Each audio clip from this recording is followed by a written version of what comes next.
Hace miles de años, el territorio que hoy conocemos como Paraguay estaba habitado por diferentes pueblos indígenas. No existían las ciudades, no existían las fronteras, pero sí existían culturas muy organizadas.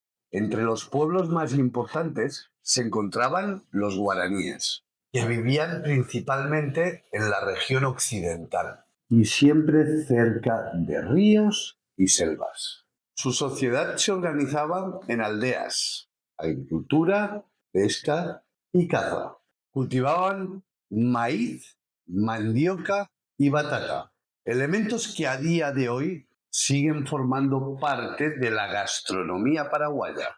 Existían otros pueblos como los Payaguá, expertos navegantes del río Paraguay, o los Mbayá, conocidos por su habilidad como guerreros. Estos pueblos tenían sus propias lenguas, creencias espirituales y formas de organización, mucho antes de la llegada de los europeos. El idioma guaraní hablado por estos pueblos sobrevivió a la conquista y hoy es uno de los dos idiomas oficiales del Paraguay, algo único en América y en gran parte del mundo. No debemos equivocarnos en la historia. Paraguay y su historia comenzó muchísimo antes de la llegada de los españoles. ¿Te gustaría saber cómo era realmente la vida de los guaraníes antes de la conquista?